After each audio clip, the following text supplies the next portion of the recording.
not aware, the HSC drama component consists of two parts. The first part is a group project. Groups consist of 3 to 6 people, and they're generally based around the topic of the adjudicator's choosing. The other is an individual project. The individual project can come from many fields.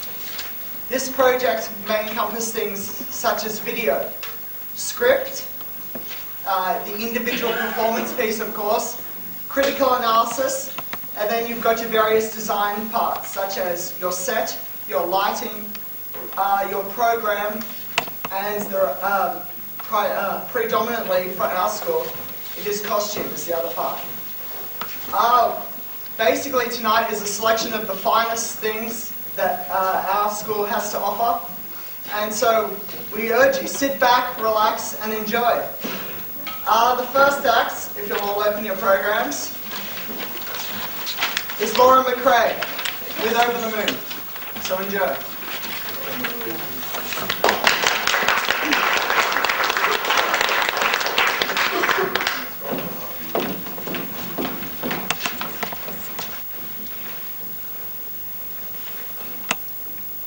Cyberland, a virtual digital interactive studio.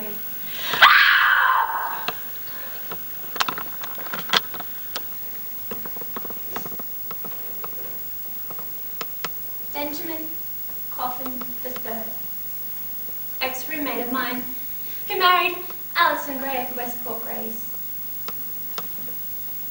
His father-in-law bought several buildings on his block, including this vacant lot, which is home to our beloved Tent City. Benny plans to evict all the homeless from Tent City and build a little side studio.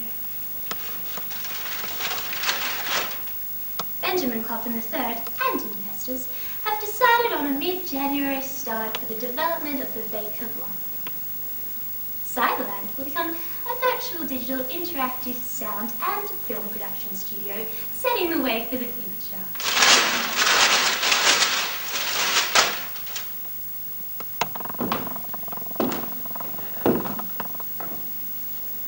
Last night, I had a dream. I found myself in a desert called Cyberland. It was hot. My canteen had sprung a leak, and I was thirsty. Out of the abyss walked a cow, Elsie. I asked if she had anything to drink. She said, "I am forbidden to produce milk. In Cyberland,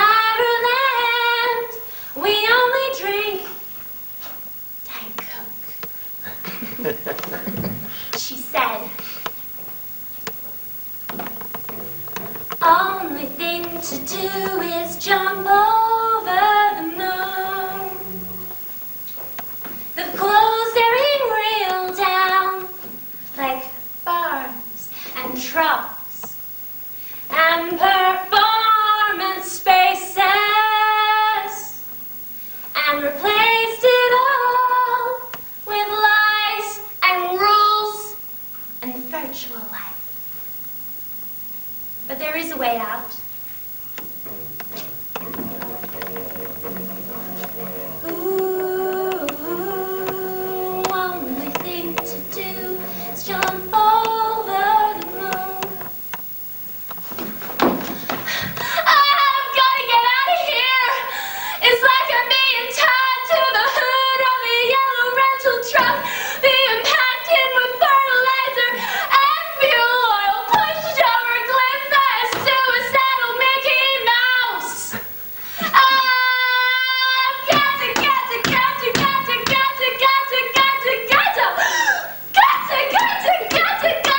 find a way to jump over the moon. Only thing to do is jump over the moon. Then a little bulldog entered. His name, we have learned, was Benny.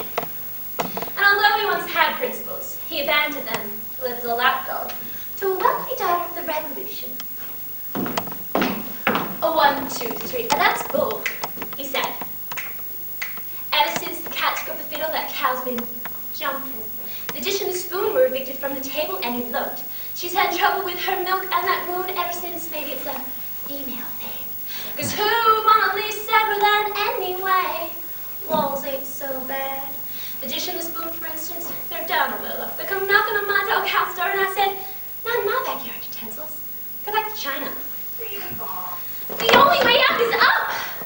Elsie whispered to me, Olive, oh, babe.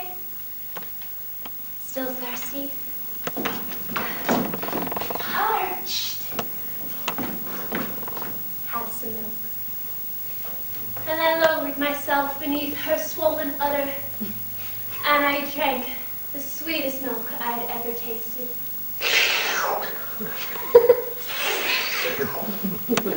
Love on board, she said.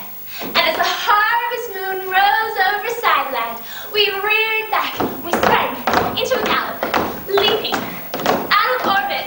I awoke singing.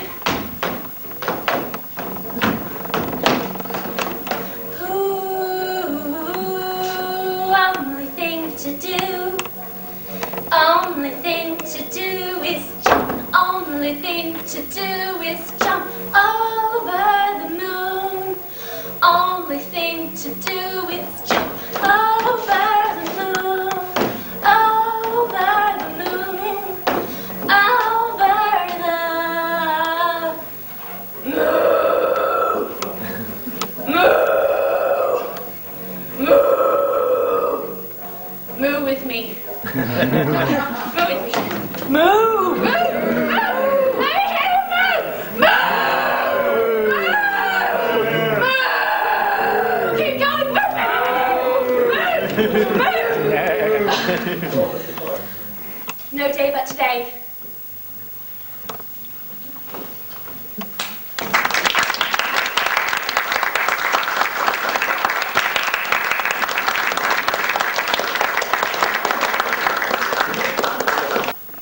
Our next performance is by Jared Lowry and is entitled Suicide.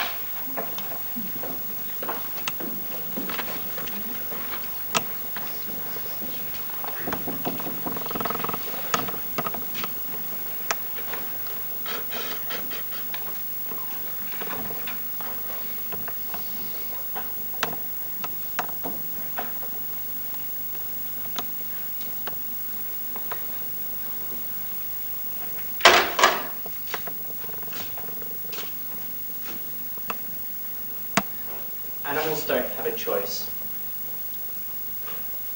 If they're not happy with their place in the world, too bad.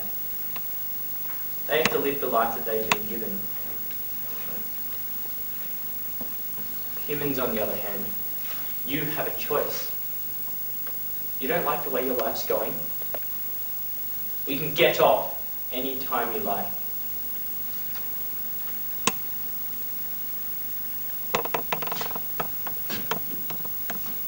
Suicide.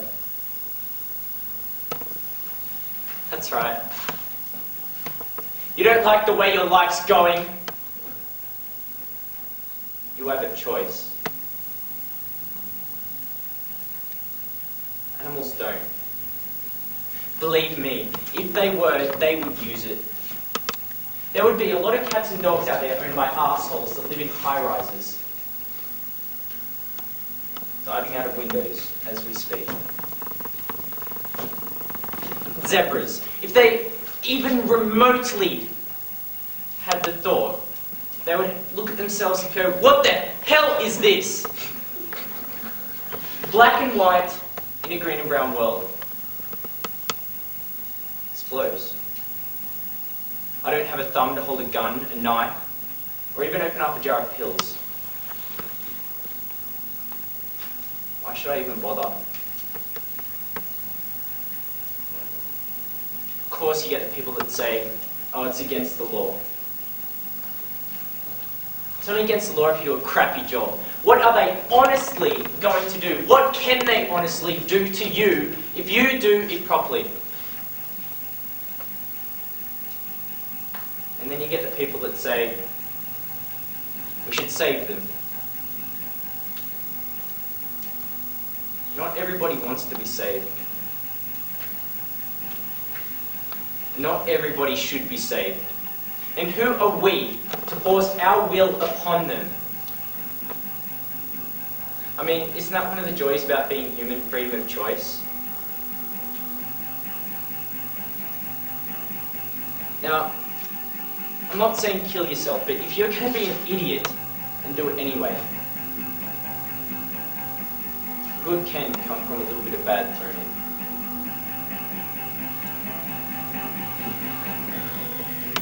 in. A job will open. An apartment will become available. There will be one less idiot in the bank line who gets up to the window without their damn slips filled out. I won't ever have to go to the local store to buy my favourite salt and vinegar chips, as you do, and have the guy behind the counter point to you and say, they bought the last bag.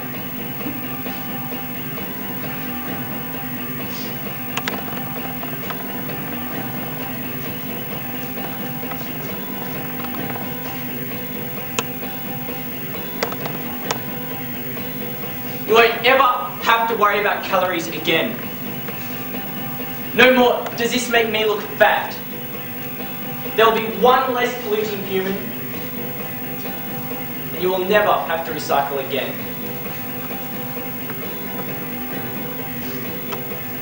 50 or so chickens' lives will be spared, and no matter how many pistachios you eat, your fingers will simply never get red. You won't be forced to visit your grandparents on Sundays anymore. No more church, no more wet dreams.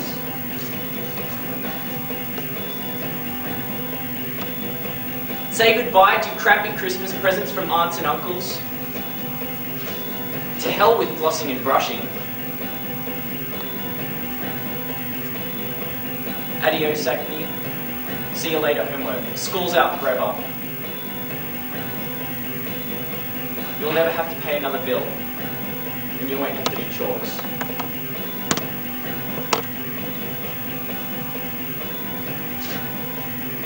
You'll miss going down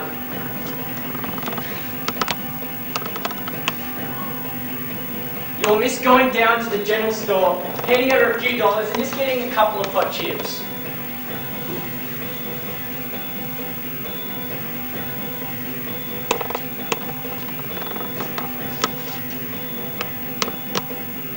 You'll miss Bugs Bunny. Roller coasters, amusement parks, theme parks gone.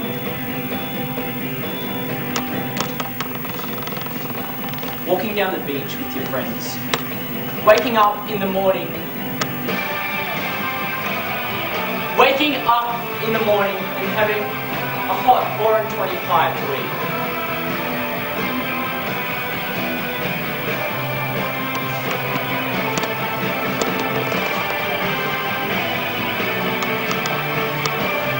Miss the thrill and glory of the New Year's fireworks.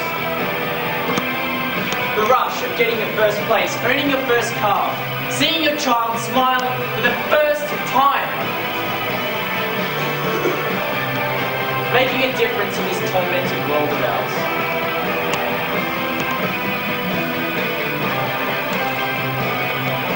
Reminiscing about your first love 30 years after the fact.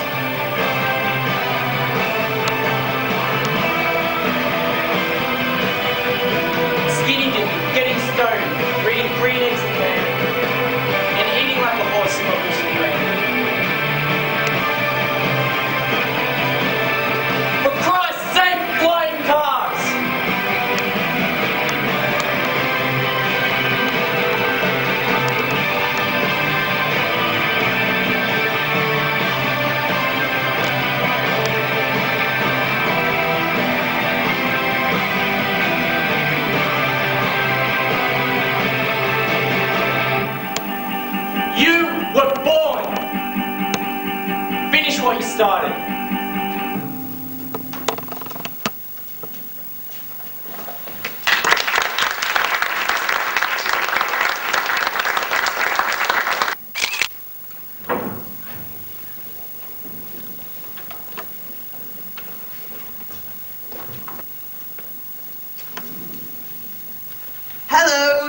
welcome to story time.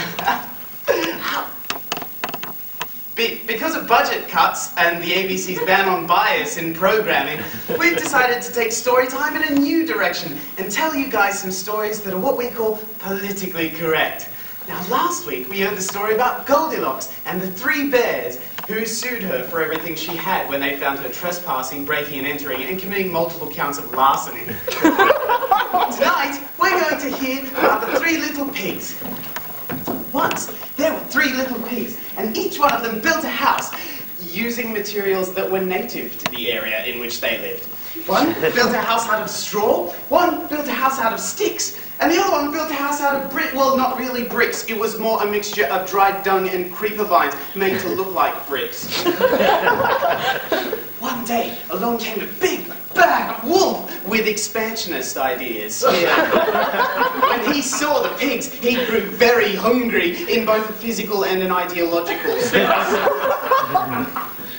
When the pigs saw the wolf, they got very scared and they ran away into the house of straw. But the wolf ran after them and banged on the door. Little pigs, let me in. The little pigs replied, look, your gunboat tactics hold no threat to pigs defending their homes and their culture. So the wolf puffed and puffed and blew down the house of straw.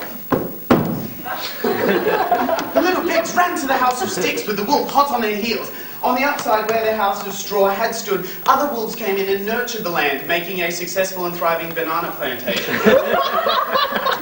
Back at the house of sticks, the wolf banged on the door. Little pigs, let me in. This time, the little pigs replied, look, go to hell, you carnivorous, imperialistic oppressor. So the wolf huffed and puffed and blew down the house of sticks. Also, the little pigs ran away to the house of bricks with the wolf in hot pursuit. Where the house of sticks had stood, other wolves came in and made a resort complex for couples on holiday. This, of course, included snorkeling facilities, a souvenir shop, and daily dolphin shows. At the house of bricks, the wolf banged on the door. Little pigs, let me in. They did nothing. They just sang songs of solidarity and wrote letters of protest to the United Nations. So the wolf huffed and puffed and huffed and puffed and fell over dead from a massive heart attack brought on from eating too many fatty foods, namely bacon. The little pigs rejoiced that justice had triumphed and did a little dance around the corpse of the wolf. From there, they set up a model socialist democracy with free education, affordable healthcare, and affordable housing for everyone. Please note that the wolf in this story was a metaphorical construct. No actual wolves were harmed in the retelling of this fairy tale. I think we've got time for one more. What about the story of Little Red, multifaceted but mainly used for Riding Hood? Once upon a time, there was a little girl called Red Riding Hood, and she lived with her mother on the edge of a large wood. One day, her mother asked her to take a basket of fresh fruit and mineral water to her grandmother's house. Not because this was women's work, mind you, but because it was generous and helped engender a feeling of community. So Little Red Riding Hood set off with her basket through the woods. Now, some people found the forest to be a dangerous or foreboding place and never set foot in it. But Red Riding Hood was confident enough in her own budding sexuality that such obvious Freudian imagery did not intimidate her. On the way to Grandma's house, she was accosted by a wolf who asked her what was in her basket. And she said, some healthful snacks for my grandmother. The wolf replied, you know, my dear, it isn't safe for little girls like you to walk alone in the woods. Little Red Riding Hood said, I find your sexist remark offensive in the extreme, but I will ignore it because of your traditional status as an outcast from society. The stress of which has caused you to develop your own entirely valid worldview. Now, if you'll excuse me, I must be on my way. Little Red Riding Hood took the main path, but because his status outside society had freed him from slavish adherence to linear Western style, the wolf knew a quicker route to Grandma's house. He burst in and ate her up with one bite, an entirely valid course of action for a carnivore such as himself. Then, unhampered by rigid traditionalist notions of what was masculine or feminine, the wolf put on Grandma's nightclothes and crawled into bed.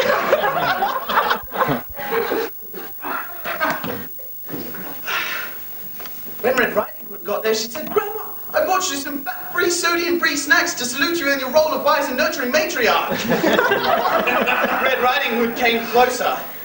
Grandma, what big eyes you have. They have seen much and forgiven much, my dear. Grandma, what a big nose you have. Only relatively, of course, and certainly attractive in its own way. It has smelled much and forgiven much, my dear. Grandma, what big teeth you have. The wolf said, look, I'm happy with who I am and what I am. Leapt out of bed. Grabbed Red Riding Hood, intent on devouring her. Red Riding Hood screamed, not because of the wolf's apparent tendency towards cross-dressing, but because of his willful invasion of her personal space. Now, Red Riding Hood's screams were heard by a passing woodcutter person, or log fuel technician as he preferred. He burst into the cottage and tried to intervene in the melee, but then Red Riding Hood and the wolf both stopped. And just what do you think you're doing? Bursting in here like a Neanderthal, trusting your weapon to do your thinking for you? How dare you, sexist, specious! How dare you assume that women and wolves can't solve their own problems without a man's help? Hearing Red Riding Hood's impassioned speech, Grandma jumped out of the wolf's mouth, took the woodcutter person's axe, and chopped his head off. After this ordeal, Grandma, the wolf, and Red Riding Hood felt a certain commonality of purpose and decided to set up an alternate household based on mutual respect and cooperation. They lived relatively happily ever after in the woods. Well, I think that's all we've got time for. But join me next week when we hear the story of the ugly duckling who was judged on his personal merits and not his physical appearance. Bye!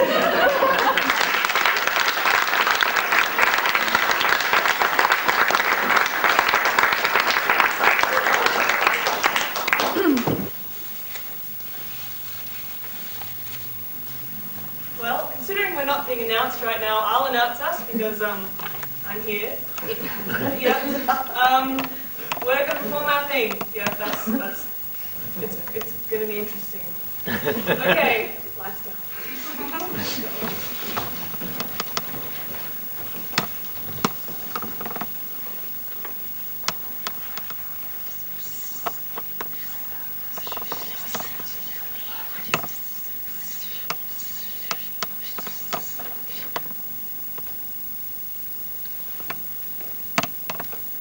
In ancient times, when the stars could be seen blazing in the blue sky of day, and the earth was still hot with lifeblood, there dwelt a being who was neither god nor mortal destined. This creature, whose name only the trees knew, would while away its time on the pristine shores of the Sea of Milk, luring stars down with its song to be extinguished in the pallid waters. Then came a time, though there was no night or day, only perpetual shifting of light, when it was not a star that was led to its demise by pain, but a young god, crowned with horns and shimmering like an aurora shaft. She hovered on translucent wings above the broiling sea. But before our creature could cry to warning, her feathers were caught in the waves, and the great light of God was lost in the pale ocean. As punishment, the terrified being was rent in two and cast, wailing, into the sea of mortality, cursed to be manifest in 1,000 worlds of ether in two corporeal pieces forevermore. Is there no way to break this cycle of reincarnation? Of course not. Well, that's not a nice ending. It's not the ending, it's just the beginning. Shh, look.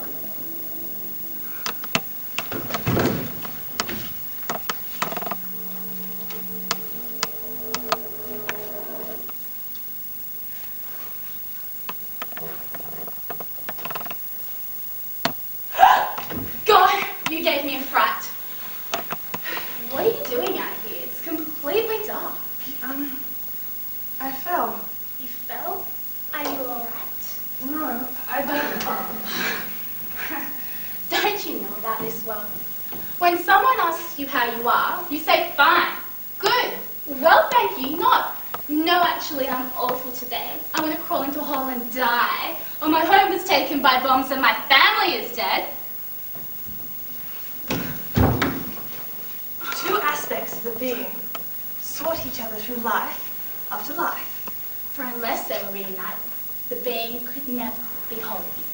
We'll call them Vitalia and Morph. And so they wandered, forlorn and preoccupied in worlds of light and darkness.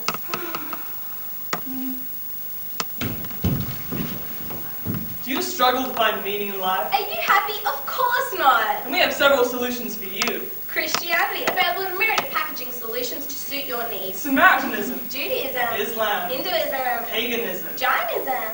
Scientology. All available in a myriad of packaging solutions to suit your needs. So you have a luminous catalog for all listings. And don't forget, if you have enough compliant members, you can fill out the required forms and register your own religion. Available as an Advent New Special for 23.55% off. And for the next 4 seconds, pay by credit card through Spectrum, Entomology and Chamber of Consort called Chinchistria. Transcription affiliates not accepted. So call now, dial a number on your screen and follow the prompts to find true happiness.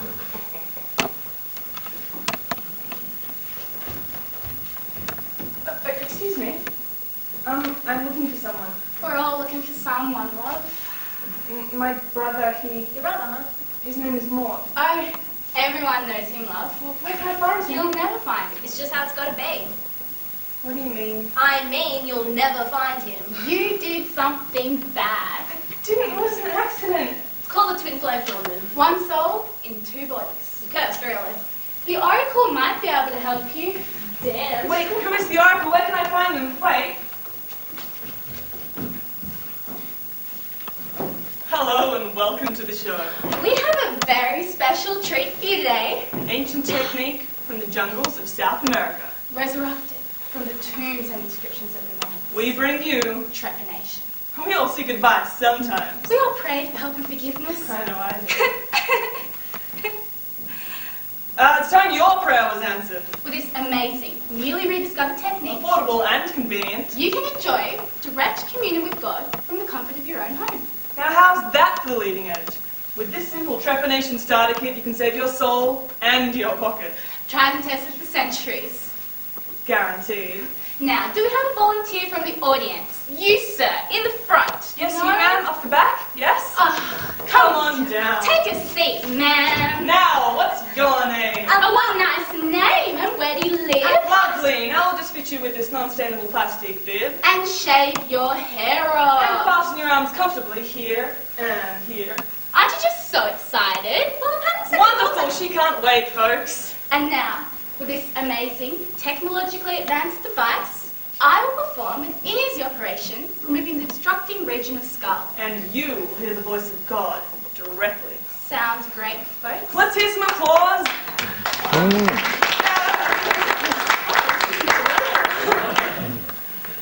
Now, before we begin, just sign here, ma'am, simply a legal document, that's right. The moment of truth awaits. Prepare yourselves right after this ad break.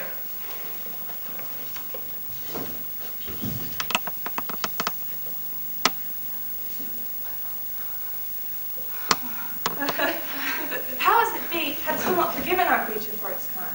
But as all waters seek the sea, the two aspects drew ever closer. Here, fate plays a strange trick in our story. Wow, she's so bright. Who? Be quiet and watch. Here, darling. Now, one at a time, one at a time. She can only hear a few of you this evening. But Mum, I don't want to. Darling, yes you do. Come on, just a few. But Mama. You first. No fortune if you can't pay. It's you. You dare come on to me? My deed was unforeseen, forgive me. It was your careless voice that brought about my demise. Now I preside here in this infinite turmoil of mortality. Soul, exploited, corrupted. There's not a day when I have not wished pain upon pain unto you.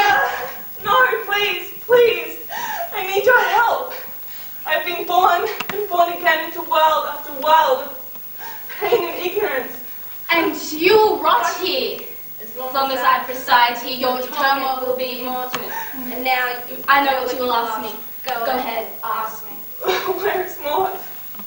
Why do you You ask when you know the answer. I will parlay with you, seeking my freedom. I will bring more to you.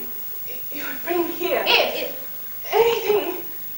you allow me to come with you where you meet. But an oracle, you know what that would entail. It is what I want. If you destroy my body, I will forgive your soul. I'm so thirsty. You there, up front. Yes, darling, tell this man. I'm so tired, Mum. I'm so tired.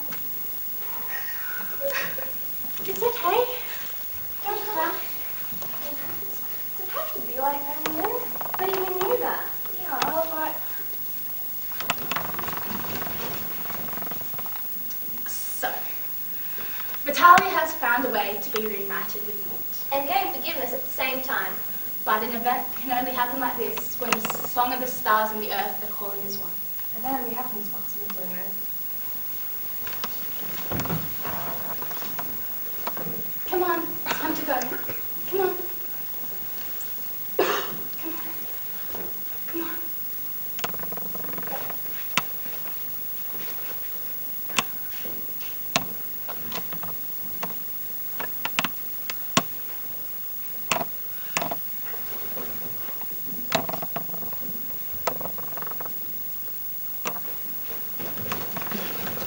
That's the end. Don't you have any more stories? No, But that's not a very good ending. that's not the ending, it's just the beginning. Look.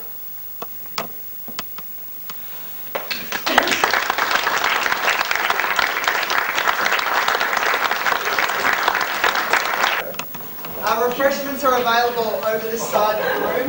Yeah, just give us a sec, alright? Refreshments will be backstage!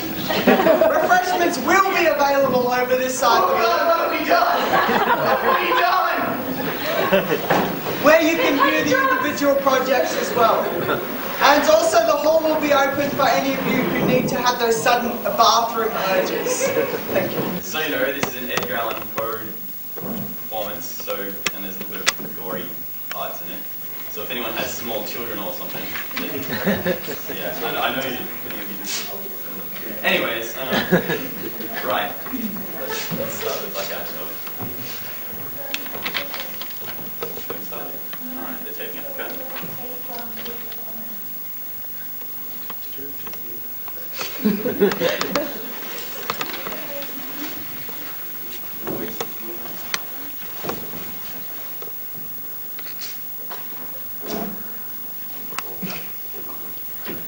You guys done?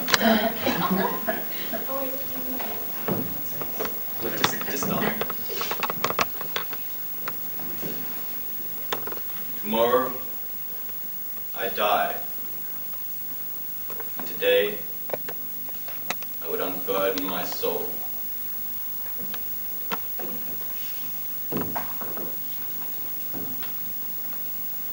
I was noted from my infancy for the docility and the humanity of my character.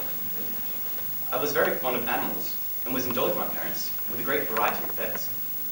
I married early and was happy to find in my wife a disposition not uncongenial with my own.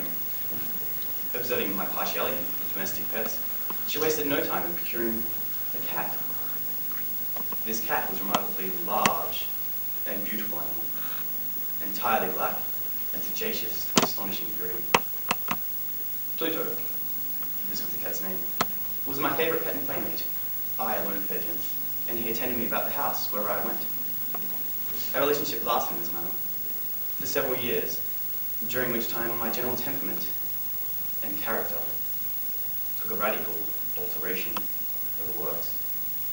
I grew, day by day, more moody, more irritable, and more regardless of the feelings of others. One night, returning home, much intoxicated, one of my haunts about town, I fancied the cat avoided my presence. I seized him when, in his fright of my violence, he inflicted a small wound upon my hand with his teeth. The fury of a demon instantly possessed me. I took from my waistcoat pocket a penknife, flicked it open, grasped the beast by the neck, and deliberately cut one of its eyes from the socket.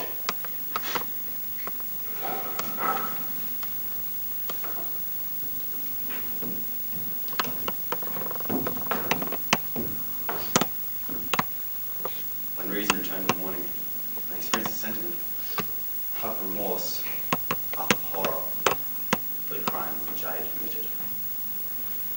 I again plunged into excess, and soon drowned in wine, all memory fatigued. Then, one morning, in cold blood, I slipped a noose about the creature's neck, and hung it from the limb of a tree, with the bitterest remorse at my heart. Hung it because I knew it had loved me, and because I knew it had given me no reason for offense.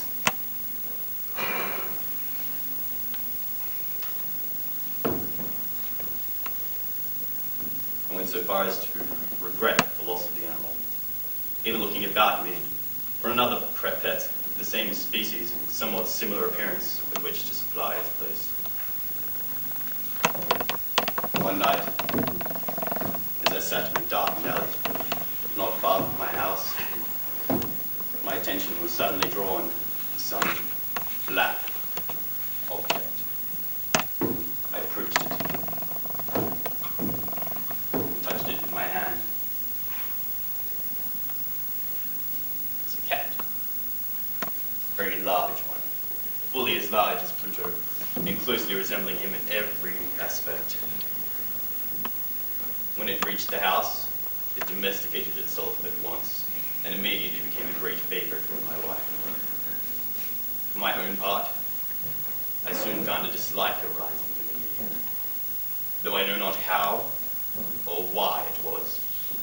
Its evident fondness for myself rather disgusted and annoyed me. One day, my wife accompanied me upon some household errand into the cellar of our old house. The cat followed me down the steep stairs and nearly throwing me headlong, exasperated me to madness. Uplifting a nearby axe and forgetting in my wrath the childish dread which had hitherto stayed my hand, I aimed a blow at the animal. A blow which was arrested by the hand of my wife. Withdrawing my arm from her grasp, I buried the axe in her brain. She fell dead upon the spot without a groan. This hideous murder accomplished, I set myself forthwith, and with entire deliberation to the task of concealing the body. I determined to wall it up in the cellar, as the monks of the Middle Ages were recorded to have walled up their victims. In one of the walls was a projection, created by a false chimney or fireplace, which had been walled up and made to resemble the rest of the cellar. I easily dislodged the bricks, and, having carefully deposited my wife's corpse upon the inner wall, I easily relaid the whole structure as it originally stood. My next step was to look for the creature who had been the craft of so much wretchedness, for I had at length resolved to put it to death. But it appeared the animal had been alarmed at the violence of my previous anger and forbore to present itself in my present mood. On the fourth day of the assassination, a party of police came, very unexpectedly, to the door of my house and proceeded to make rigorous investigation of the premises. They were thoroughly satisfied and prepared to depart. "Gentlemen," I said, as they ascended the steps from the cellar, "I'm delighted to have allayed your suspicions. By the by, gentlemen, this is a very well-constructed house." The rap desired to say something easily. I hardly knew what I had uttered at all. I may say an excellently well-constructed house. I rapped with the cane that I held in my hand upon the very portion of brickwork behind which stood the corpse of my wife.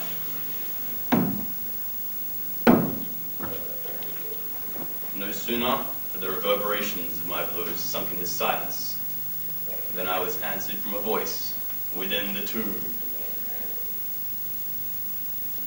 One instant, the party on the stairs remained motionless through extremity of terror and awe. The next, a dozen stout arms were toiling at the wall. Fell bodily. The corpse, already greatly decayed and clotted with gore, stood erect before the eyes of the spectators.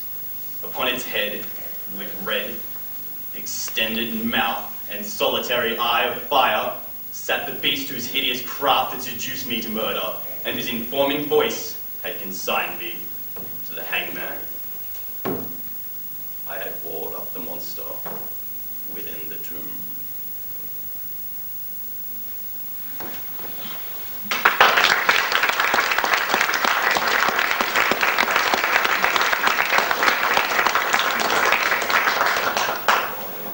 Very technical problems. Yeah, let's go with that.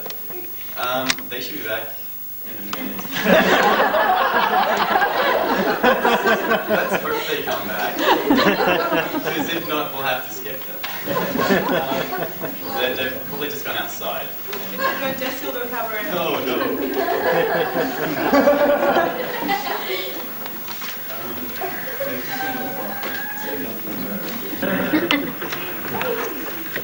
Yeah, sure.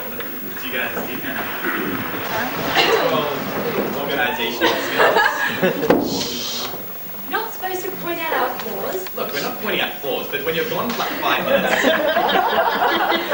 we'd just like to stress that this is the finest of our lives.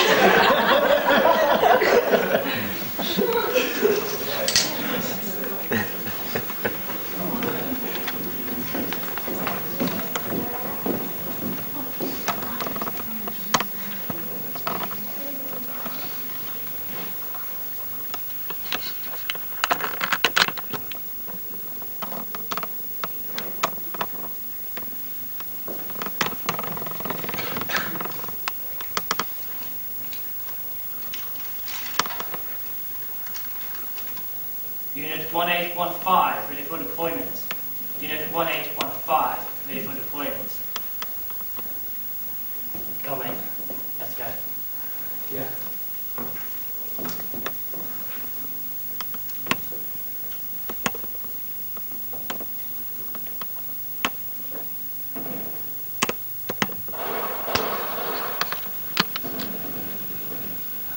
Medic! Medic! What happened? Come on, he's shot! I don't know what to do. Give him the damn bandage! There. Help me! Jesus Christ, you're meant to be a medic. I am. Well, I'm not exactly just a medic. I was training to be a surgeon for 6 years. And then I thought, okay, I should go where I'm needed. Help out a bit. I'm sorry. But they told me I'd be in a clinic far away from fighting. I got put on the wrong ship. I'm not even meant to be here. I'm meant to be in a clinic, far away from fighting. Not around blood and gore and feces. I'm not even meant to be here.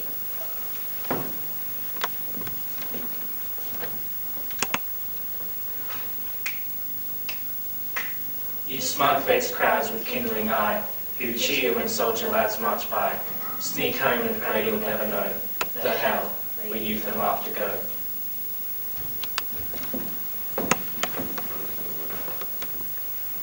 The surgery was a success. Really? Yes. There shouldn't be any more problems with her heart. I'd just like to congratulate you both. Thanks so much, thank you. No problem. What about you guys? I was at uni studying political law when the recruitment officer came to my school. He gave a great speech about how we'd all be heroes and would save the country. It was not a bullshit course. My friends gobbled it up like nothing else. They signed up as soon as they could. I used my intelligence and didn't. But soon enough they came to me wanting me to go. They said it would help me rise up in the ranks of political power. I had to give in. I sold my soul with a stroke of a pen.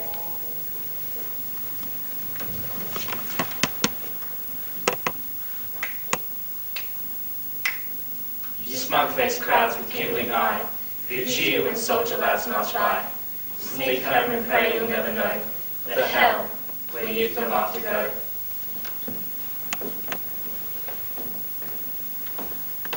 Ready to sign up? Yes. Right here. Thank you very much. Who's next? Go on. Come on, all of us are going.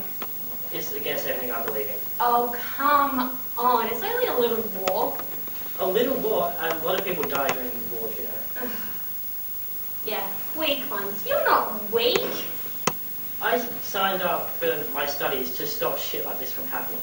So go and stop it from happening. And It's what no do you think use. that will do when I'm dead? Oh, you're Yeah. not going to die. We have such better technology than those Turks.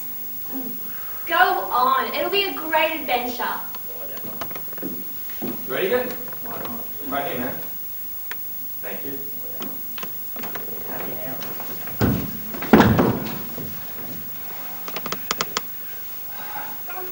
How about you? Back at home, I was like, fastest runner in the whole state. Probably even the country if I tried hard enough. I was told I could make it to the Olympics. Looks like that's all gone now, huh? Just about. You don't know that. One day I was just walking downtown and I saw a poster that said like, "Come support the troops" or some crap like that. I don't know why, but I just stood there staring at it for like half an hour. And I just thought, if anyone was going to be in this war, shouldn't it be someone who is capable? I thought as an athlete and a person, I needed to go, and I thought that was my duty. I don't care so much that I'm here now. All I care about is I've got these 4 little brothers back home. The moment I started running, they started running too. They follow me everywhere. I know it. They're going to follow me here.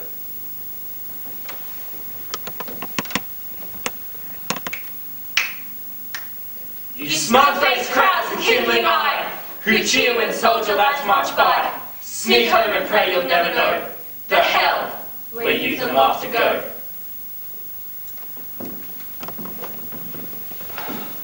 Well done, big brother. Hey! It's a great race.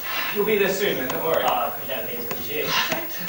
You're almost there, man. No, you're leading the family. You'll always be there. Yeah, I'm leaving now, but you'll be there. Don't worry. No, I don't think so. Hi. Hey. You just won that race. That was amazing. Thanks. I've never seen anyone run so fast. I was just one of my better days. It's alright. Oh, you could be in the Olympics. Yeah, maybe.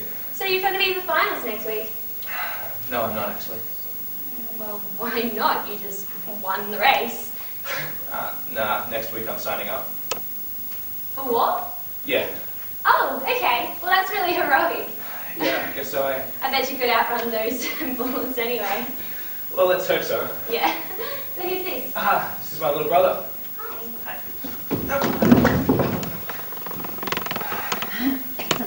How's he looking? I don't know.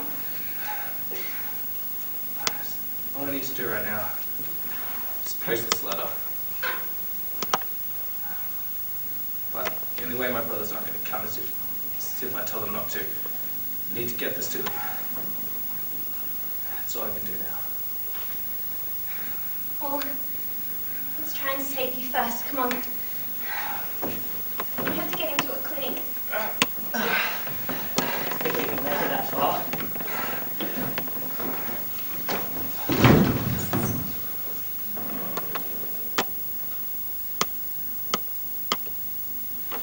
Medic!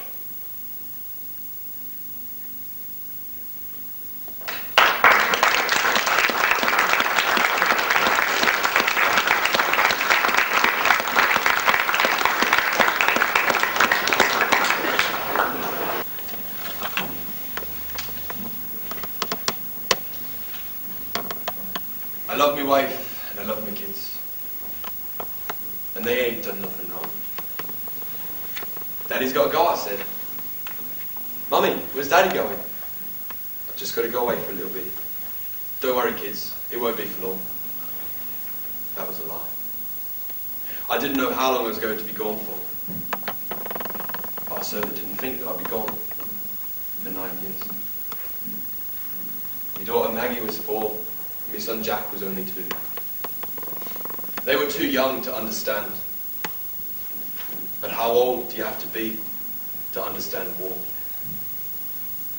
The day. That day. The day my number was picked was the day my life ended. It was 7:30 in the morning, and there was a knock at the door. As the door squealed open, I realized what was happening. A boy. A messenger, only about 13, with an envelope under his arm. His words still pierce in my brain. It's your turn. It's your turn, he said, as he handed over the envelope. I turned around and walked slowly towards the kitchen. The house was dark. Darker than usual. Maggie, Jack, and my wife Julie were sitting having breakfast. I still remember the look on Julie's face when she saw the envelope. She knew. We were staring. Just staring at each other. As a single tear rolled down her cheek. A week later, the day I left, it was the 3rd of January. The docks were crowded. A sea of tears and chatter. As I looked down and stared into the confusion in my kids' eyes, I looked up and put my hand on my wife's face. She looked down crying. Would I ever touch her beautiful face again? Would we ever laugh together or cry together? Will I ever be back? After 5 years on the front line, and many, many battles later, she stopped writing back to my letters. No more I miss you. No more I want to hold you. And no more I love you. Where were my letters going? Were they not getting to her? Or was she not writing back? No, she wouldn't do that. I had to go home. Now, what if something had happened to my family? But I couldn't. All these thoughts, tearing me inside, killing me.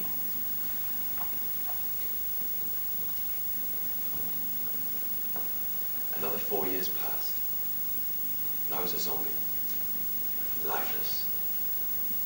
Just waiting for my chance to go home. That day finally came. It was the happiest day of that past 9 years of my life. I was going home. To hold my wife once more. To see my kids laugh. To see my kids cry. To see my kids play. And to see my kids grow up. I was finally going to be happy. As the ship pulled back into the docks, the same docks that I farewelled 9 years prior, were once again a sea of tears and chatter. As I walked down the ramp and into the crowd, I looked around me, circling with excitement. I looked, and I looked. So many faces, but none familiar. As the crowd thinned, till it was just me and a handful of seagulls. They weren't there. She wasn't there. She mustn't have known I was coming home. So I started searching. Phone books, shopkeepers, and people in the street. And it all led me to a small, weatherboard house on the outskirts of London. It was what I'd imagined us living in. As I stood at the front gate, I was scared, but excited. As I walked down that cobblestone path and knocked on the large white door, I heard laughter inside. And as the door opened, there they were. Maggie and Jack. They were so big. As I went to hug them, they took a step back. And I looked into their eyes, and I realized that that wasn't the look of recognition. That was that same stare of confusion as when I left. They turned around and walked back into the house. It was then I heard the words that haunt me to this day. Mum, Dad, there is a man at the door.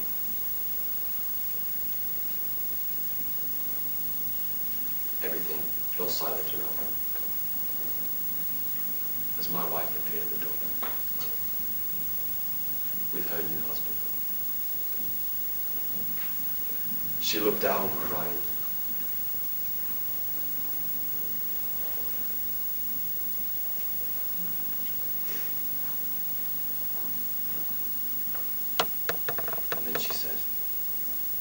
It's been too long. You can't do this to us.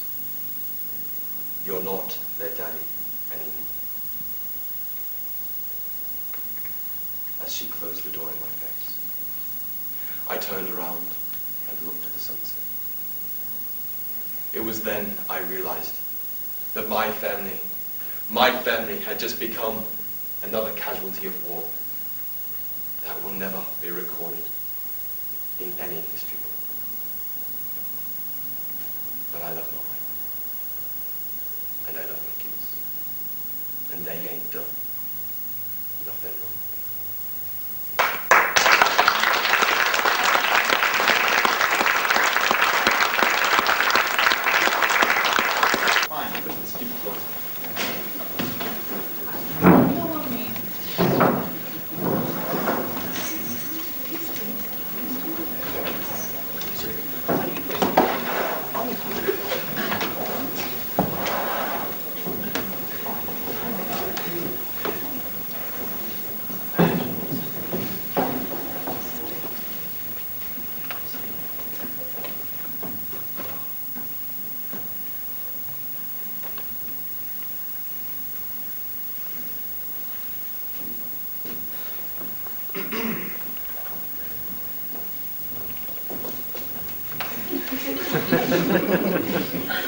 Right, I've called you all here because we are on the brink of disaster.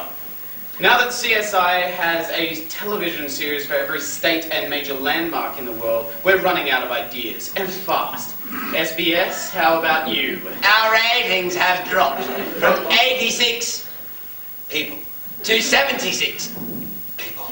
As my sister moved back to Taiwan, and we all know it's my family that watch my show. Right. Channel 10, how about you? Well, Eddie, after Big Brother passed its record 30th year, Big Brother's little brothers had to take over because Big Brother's little brother died of old age. As if that wasn't bad enough, Gretel Colleen is now 99% plastic. We suspect she'll turn herself into a cheeseburger within the month. It's been going downhill ever since, Eddie. Channel 7, what about you? Well, Eddie, our latest poll suggests that we're running out of ideas for game shows. After we pulled off shows like The Price is Right and Wheel of Fortune off the air, we've had to replace them with shows like The Price is Too Expensive because of the new government taxes. Thanks, Koshi. Alright, I have an idea. If we unite, we can pull through this. I suggest an alliance. We have to unite! Band together! Let's be friends. Alright, look, meet back here in 3 days. Take your top rating show, but present it in a new and interesting way, okay? Alright, Godspeed, gentlemen. Whoa, we won't tell the ABC, eh?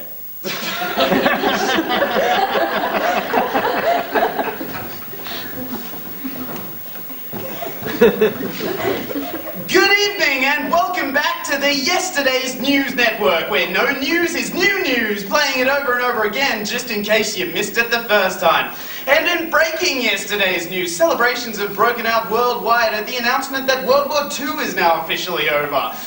This has come as a relief to members of the Nazi Party who are at odds with how to break it to Hitler that he fit none of the physical criteria for his proposed Aryan race. Although the Germans are taking the loss pretty hard, the Allies have said that taking back France and winning the war was as easy as shooting an American president in an open-topped car. Which is interesting because in other yesterday's news, John F. Kennedy, an American president, has been shot while riding in an open-topped car. FBI Director J. Edgar Hoover has said that the event might not have been so devastating had the president kept his head throughout proceedings. But more on that later. Now over to David with further news and the stock report. Thank you, Matt. Well, on a lighter note, Melbourne has been named as the home of the 1956 Olympic Games. But in only what can be described as a controversy, the equestrian events will be held in Sweden due to quarantine. But they're letting the Ethiopians in regardless, leaving the rest of the athletes susceptible to mange and Ethiopian jumping sickness. Thank you, David. Well, now over to Jesse with yesterday's weather. Thanks, guys. All right, everyone, get out your calendars and mark these dates because take my word for it, you're going to want to be ready for these ones. All right, 1974. Cyclone Tracy's on the way, so I hope you're not spending Christmas in Darwin this year. Flick forward 30 years to 2004, and in Indonesia, they're looking at some Nazi tsunami activity around that holiday time as well. You know, just don't go anywhere for the holiday season. Ever. Looks like little host Santa's bringing a little more than just presents to town. Well, guys, that just about wraps things up. You enjoy the new year. If you live that long. Thank you, Jesse. Well, that's all we've got time for. Coming up next is a current affair that my wife doesn't know about, so stick around for that. The Yesterday's News Network. More people are making the switch to other channels. Good night. Good night. Hello and welcome to Bamboozle, the show where I make up all the rules as we go along. Righto, let's introduce one of our 3 contestants. You, sir, David, tell us a bit about yourself. How are you feeling tonight? I'm cold. I'm hungry. And I have mange.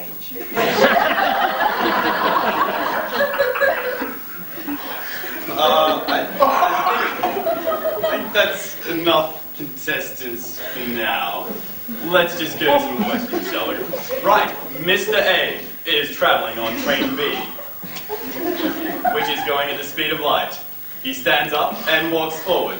Is he then moving faster than the speed of light? Ding, ding, ding, ding, ding. What are you doing? Trying to read a move. Stop it. Right, okay, well, judging by Einstein's theory of relativity, really, Mr. A would only be breaching the event horizon, so really that's a theoretically untenable concept. I'm sorry, but what is the answer? What? This isn't Jeopardy. Alright, and that would be defying the host, and we all know what that means. Or at least I do. Into the snake pit with you. Oh God! Right, next question. How much is a fatty cheese and Lars burger at Cheesy Charlie's? Me? $2.65. I'd kill for one. And I have.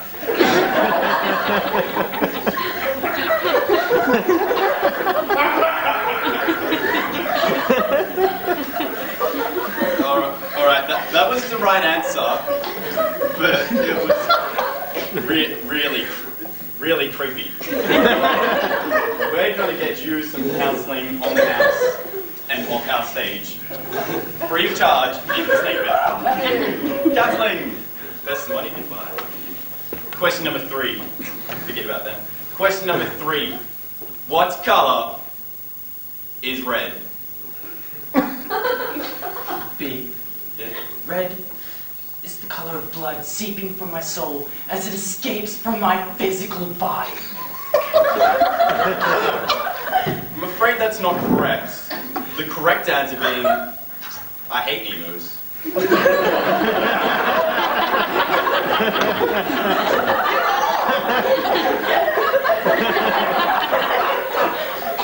Right, look, we finish this up. I've been humiliated on national TV and had my leg munched on by somebody with mange that I probably now have. Right, if that's what you really want, I'll tell you who the winner is. The winner is... Ding, ding. Stop it! The winner is me for being seen with you losers. What the fuck? I now have another reason for living. Killing that guy. Get it!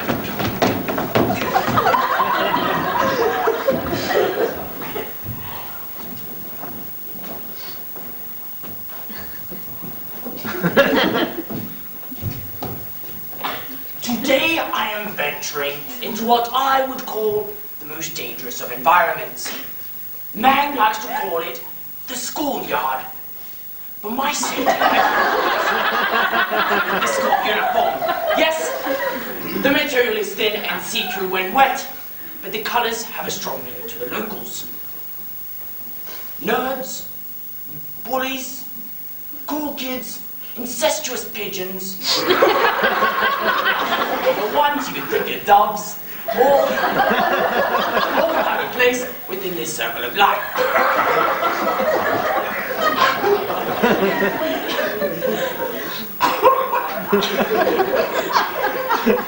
I will now attempt to risk my life and fit in with some of the locals that live and thrive within this most desolate of environments. Here we have a cool kid. These children are known for their stunning good looks, friends for as far as the eye can see, and their uncanny ability to set trends. I will now attempt to fit in. My man, getting home with your downies?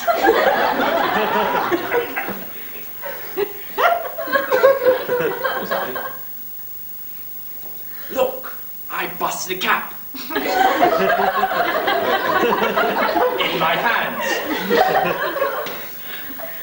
Better watch yourself, man. Get some smash around these parts, eh? Success! I've now joined the hood of cool people. I'm not actually wearing a hood. Instead, this is a colloquialism employed by the youth, which means neighborhood. Now, I would attempt to fit in with the nerds. Let's face it, so long as I don't have the plague, actually, even if I did, they'd accept me as one of them. How are you going, little buddy? You're not gonna hurt me, are you? I only come home one day. You just get a quick. No, my little fella, I'm here to do a... Okay, just this once. No! What? This is a scientific. We have a bully.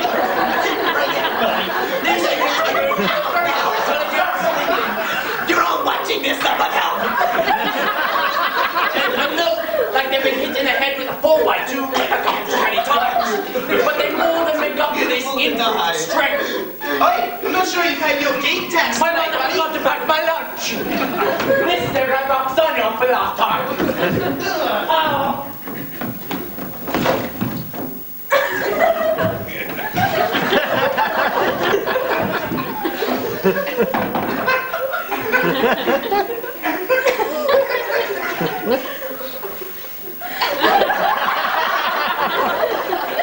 Hello, I'm Uncle Joe. Welcome to Uncle Joe's Morning Show for children under the age of 6, preferably. Oh, we all know what that noise means, don't we? It's time for a game. I know. Let's play the noise game. Here's how we play. Repeat after me, children.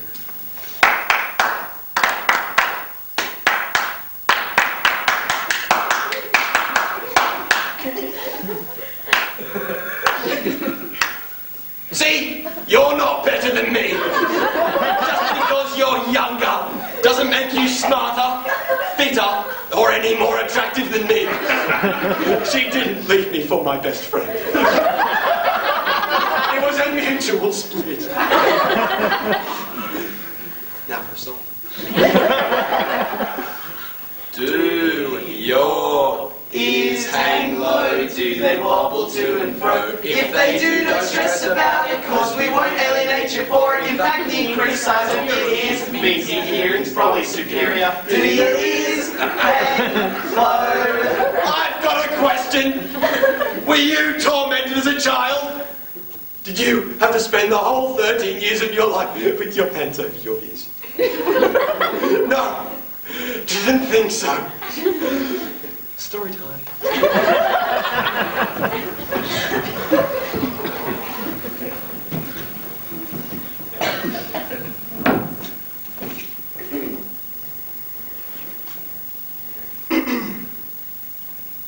That's 1990 drive away, guys. Yeah, good.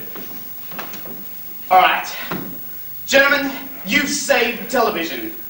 And you saucy Asian mix. Guys, I just got the latest annual report for the ratings. Turns out, ABC got 3 times our ratings this month. Yeah. We're screwed. We are done for. Finished. We can still be friends. All right, look, I've got one last idea.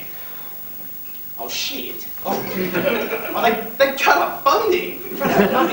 Whoa! You could always join the ABC.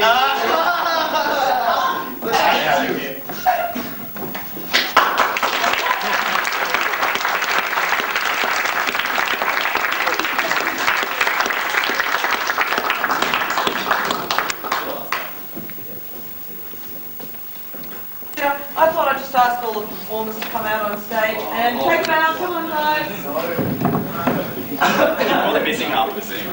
Will they just run off and cry? Their actual HSC exam is on Wednesday, so this is a great opportunity for them to have an audience. And yeah, so I think we'd like to all congratulate you for tonight. And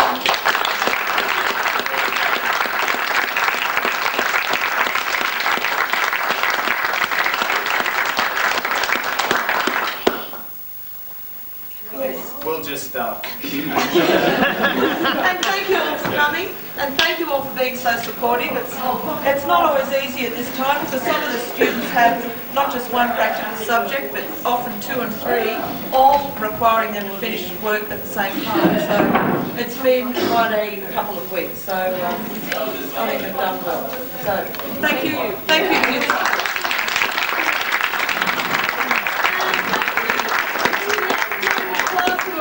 Lighting and sound and various other things backstage in the scene. Thank you guys.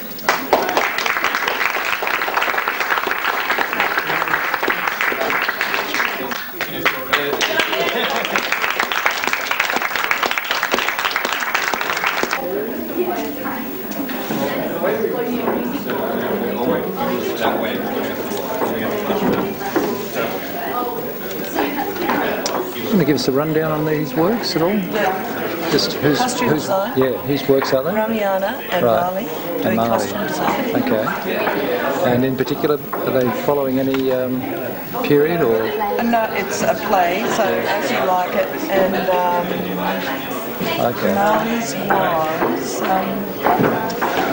George Bernard Shaw's. Sorry? Secret Life. Secret Life. The Secret Life. Is that the one she's... Yeah. Yeah, so basically they're costume design on those plays. Okay.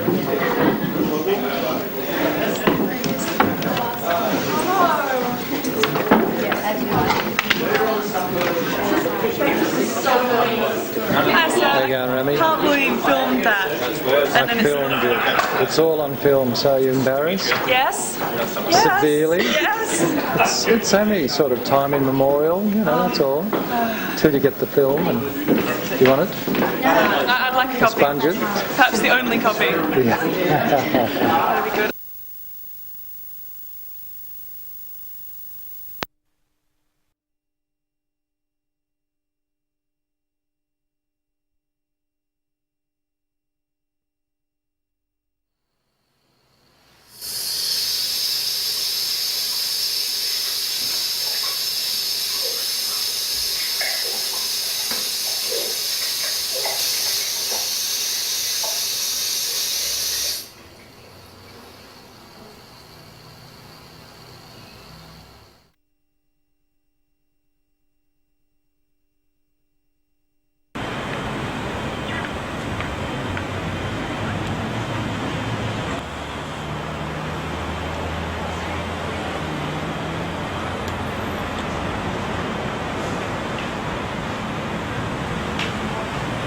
Have I met you before? I've seen you in a dream.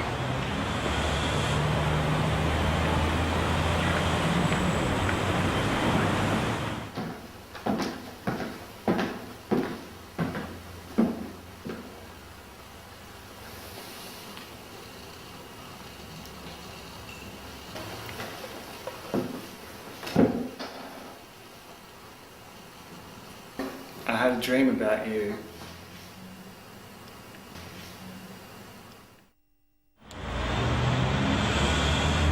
Maybe.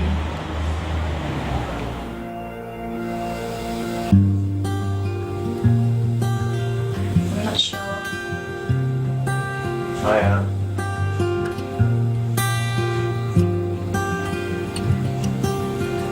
Today's gonna be the day that they're gonna give it back to you. By now you should have somehow realized what you gotta do. I don't believe that anybody feels the way I do about you now.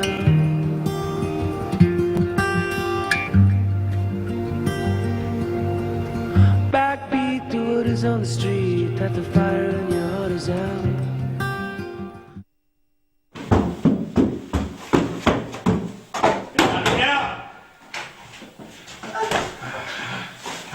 you'd let this happen?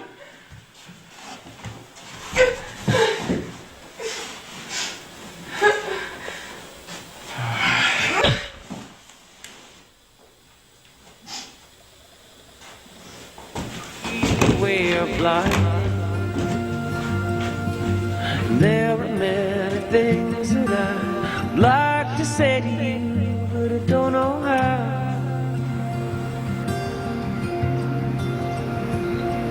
I said maybe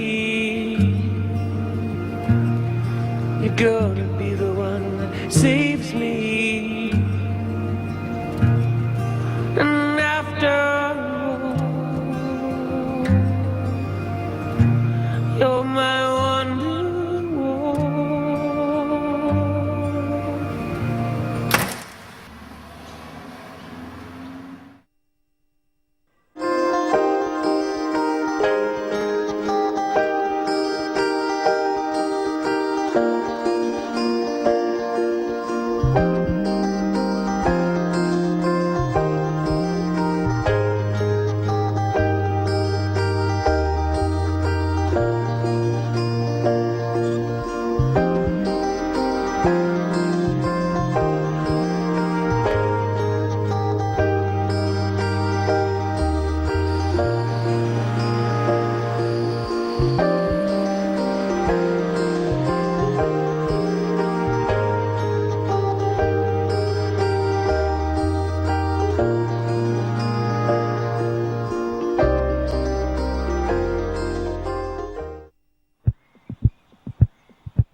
Come out here.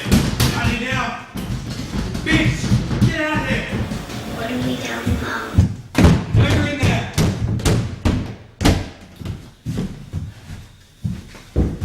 We haven't done anything.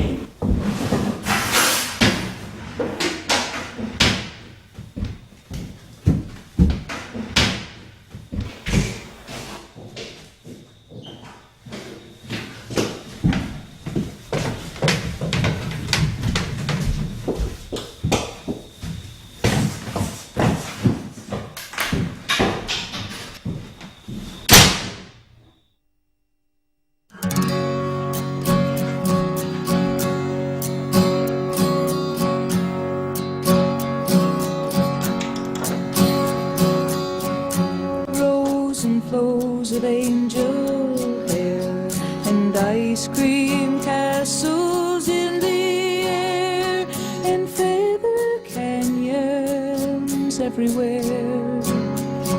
I've looked at clouds that weep,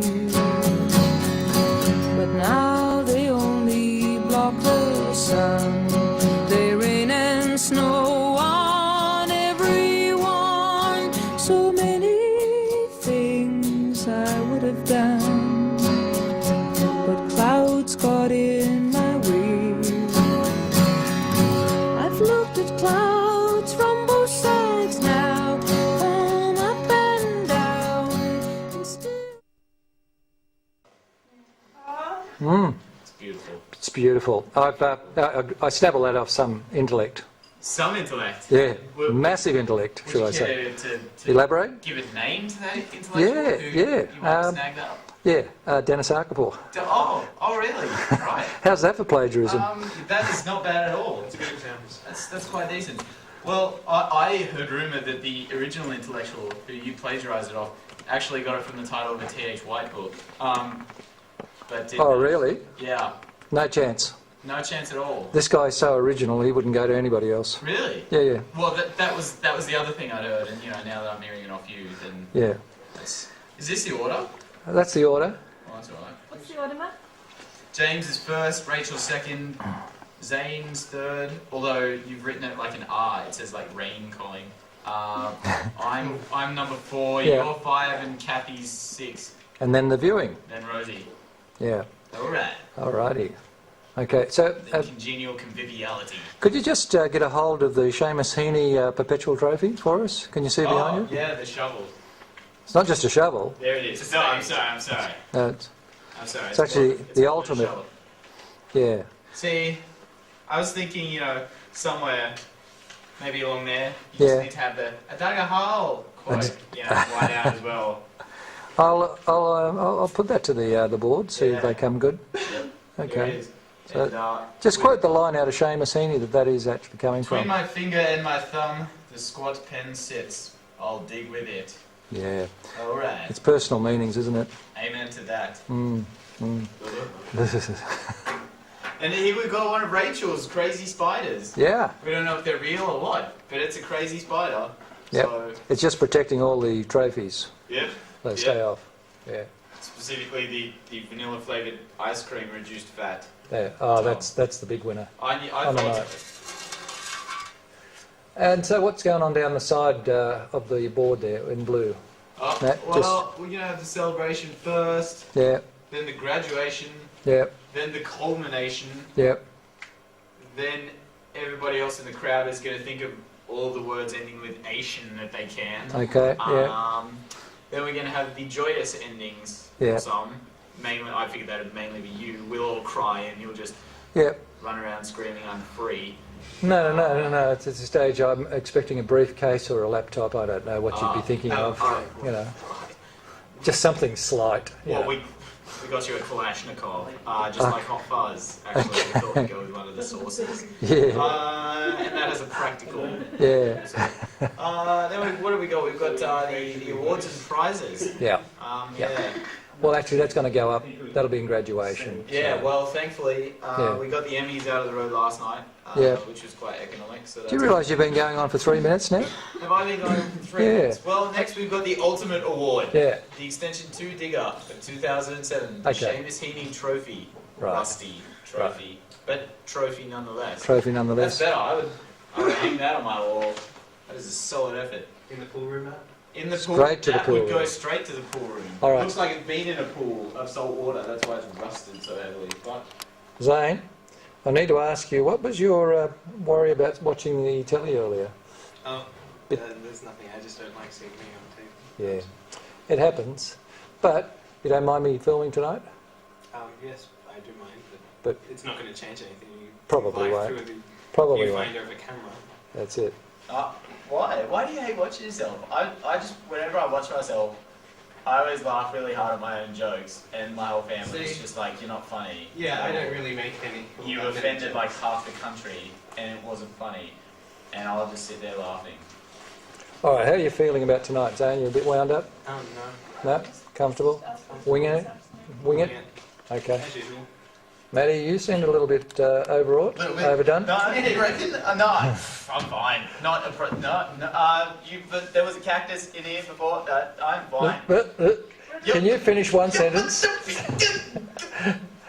We get so many truncated sentences. I think there's something up here. Yeah, I mean, you get more, sort of. Even if I was trying to say truncated sentences, you'd get to me saying, we're saying heaps of trunk, and there was like hot air balloons everywhere. I don't even know what the deal with that was. Yeah. Rummy.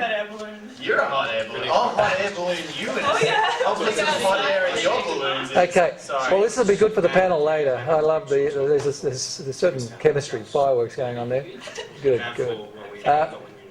Matt, just make an assessment on Rummy's temperature. I think she's fevered. An assessment? Fevered? Yeah. Stop it, you guys! She's so worried. I don't know that she's going to make it. I don't know. I'm just hoping she doesn't jump out of the window. I'm thinking mnemonic at this stage. Yeah. It's like, it's a. Oh, jeez. Yeah, that's that a was fair her sign. first fevered thrashing, Yeah. I believe. Yeah. I think that's how I'd qualify it. Yeah. Well, I thought that was why we got all the soft chairs out. Yeah, so, absolutely. There's a cry for help. Well, she doesn't hurt herself if, she starts thrashing around. Okay. I'm about to go tsunamic. Yeah, exactly. Indonesia, put her on their storm warning chart. Oh, that's a bit well, let's wait and hope that this room fills, because at the moment... Well, I've heard several teachers saying... Oh, it's going to fill. Okay. It's going to fill? If not, we'll just present to an empty audience. It's all good. Folks, I'm really happy with the number that we've got here tonight. We've got family, we've got friends, we've even got year 11. And that, I keep saying that. Oh, snap. Sorry. I'm not saying that in a derogatory way. We have year 11, and that is an essential part of tonight, where the baton is being passed on, or the lantern being held out for these guys to, from this side to that side. 2007 is over. 2008 is here in anticipation. There are 3 stages to tonight. Firstly, we'll do the graduation. Let's not wait. Let's just get over and get it out there. Tonight we are paying tribute to our scholars, our graduates, and I've chosen these purposely. With their graduation certificates, they will take a tankard. There are 3 reasons why we do this. First of all, we all know what Oktoberfest represents.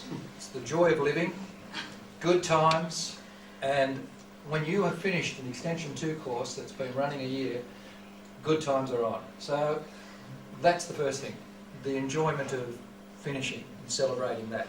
The second thing is, you don't know how many doses of caffeine these people have had to take. And this, in some small way, represents some small measure of how much. So every time you lift these fellas, remember all the caffeine that got you there. Yeah. Okay? It got to the point where we just pour hot water into the coffee jar and just drink straight out of it. Right.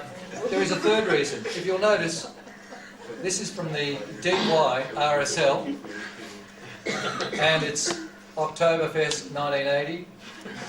This is the Oktoberfest Canberra style. And when you've got a good idea, isn't it amazing that good seeds will go all around the world and they can't be kept down? So why should Bavaria have all the fun, or Berlin have all the fun? DY can do it, so can Canberra. And there are seeds that we're sending into the world of this year. Names like Rami Clegg, Matthew Abotomy, not names that are known at the moment, but watch this space. It's going to be... Well, I had to pick on somebody. So There's not much lower I can sink in my seat right now. What I'm suggesting is that, the Oktoberfest is a great idea. Why keep it to Germany? And there are great kids that are coming out of Barrel that will put Barrel on the map in ways that I'm sure have done us already proud. So when you get your certificate, fellas, make a choice of either the Oktoberfest Canberra style or the DY RSL, because you guys are on the way. Let the cup choose you. Okay? So there we are. We're starting our official graduation. Firstly, For the man of 1,000 identities and voices, yet strangely all of them the same. To the man that is the present school captain who won his term of office by clearing the school of rampant but illiterate chimpanzees. To that outspoken but compassionate member of our group who, whenever he offered a serious comment in group sessions, was often mistaken for taking the mickey out of everybody. Yeah, I tried to say something nice and everybody would just be like, shut up, okay? Just tell me that you hated it, okay? If you haven't guessed, I just want to continue with the thoughts that I'm putting out to you. The student who takes any opportunity to turn anything serious into something of national importance into a Chasers episode. Very nice, I like. And the authority on all things classic literature has to offer, as long as it was on TV in the last fortnight. To the guy who brings comedy back into the starchy halls of postmodernist writing, I give you Matthew Abotomy.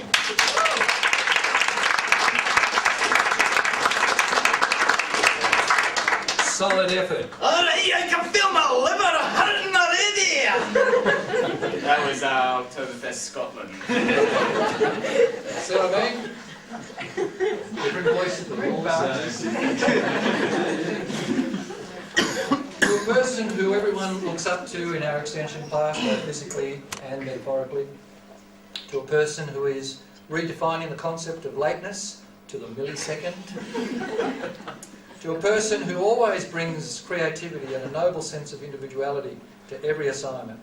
To a person with great compassion, great sensitivity, I give you the outstanding, the excellent graduate, Remy Clegg. Yeah.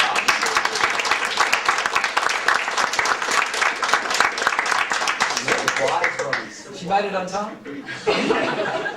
Okay, Remy, you haven't made a choice of... And it's just for cordial, you realise. Oh yeah, no, definitely, just cordial. Okay, this person is the quiet but strong presence in our class, who speaks significantly but never casually. This person is always organised, prepared, so that deadlines do not present that life-threatening challenge it does to so many mortals. It just presents a finish line to pass over with victory in her sights. This person has established a very strong and unique style of muscly, poetic prose, which makes her project an outstanding individual effort. This person who listens to bands from the 60s and 70s, but hasn't lost touch with the contemporaries because she realises good music is timeless. I give you the excellent, the outstanding Catherine Horn.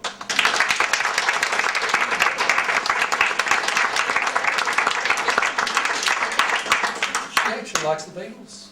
Is that Zane Collie? Yes. Is that all about Zane then? Catherine Horn, I make some slip-ups, but I know who you are. I know you're not Catherine. You're not Zane either. Now I'm confused. This is getting postmodern. Thank you. Okay. I don't know how that happened. How did the H get in the road? My alphabetical ain't working. Okay. To the man who's put on the concept of an epic book into the hands of his common HSC markers, because he's managed to perform the total miracle of squashing into the brevity of only 8,000 words the tale of millenniums. And this man also listens to Vivaldi to inspire his rhythm writing method. This person who always bites when the word labour is ever mentioned by just totally disinterested and apolitical and apathetic stirrers. And this is the student who will one day be Prime Minister, I think, of a Pacific Republic. No chance. But he won't be leading from a Liberal platform. I give you Zane Collie. Zane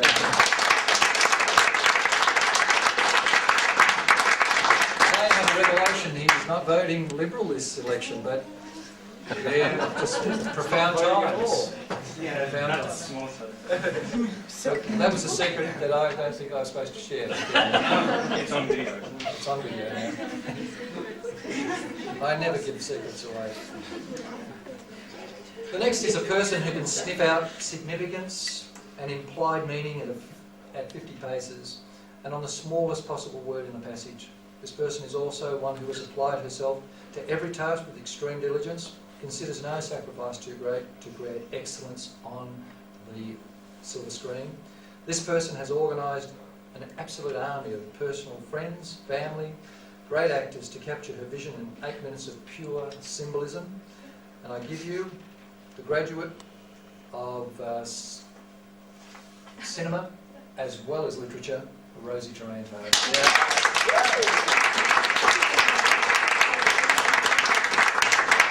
Does a good job of caving in holes if you ever be digging a hole around the beach like that. Yeah, she's just like, oh, just let me fix it for you. Collapses one of the walls. What? We spent like 2 whole days on that hole. I cut my foot on. We discovered that our 2 front-running boys are ADHD. They just need to dig holes while they're doing. Yes. Okay. This person is one who listens to every bit of advice that's ever given, throws it into a huge melting pot, and creates always a new creation that's significant and worth reading. This person is also a critical listener who appreciates the strengths and weaknesses of her own works and always strives for absolute clarity. This is a person who, at the last camp that we had on the weekend, so thoughtfully cooked for and bought just the right gifts for our celebrated birthday girl, Kathy, and she has this tremendous sense of appreciating other people. So I give you the outstanding, the excellent, the compassionate Rachel Westwood.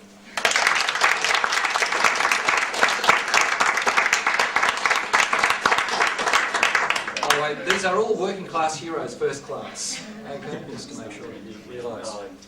Okay. This man can take a board full of class notes and within a second twist some woven message into the text as he leaves. Just by taking things out and adding little bits and pieces. This man is also the only man that I know who can bring everything back to the greatest common denominator, sex. Or Amy Gordon. This is a man who showed a 1-page picture of a man standing on a burning building and said to me, that's the apocalypse rather. You've no idea how much that picture contains. And that was me getting his, what I thought was going to be a process journal of multiple pages looking at 1 page of the picture. I'll give you an example. This is... show how you're up by. This is Renee Pope's journal. I was thinking something similar, perhaps. No. A picture is worth 8,000 pages. I'm gone. This is the man who delivers when it matters and can take advice and move his work into just totally awesome territory. I refer to our resident Ben Stiller critic and future statesman of a banana republic somewhere also in the Pacific Islands. I give you James Whitten.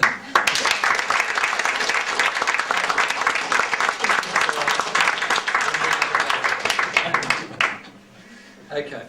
Now you'd say that was the class of 2007 and you'd be wrong.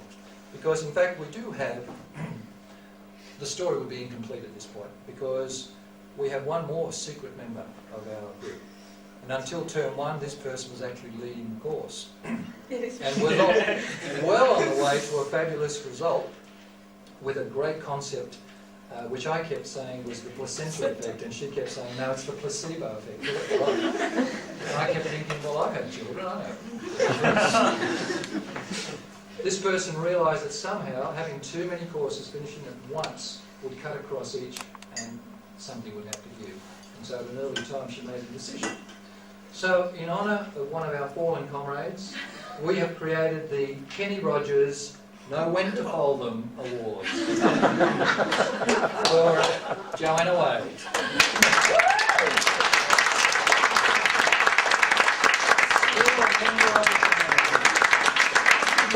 You can run, but you can't get away from blood.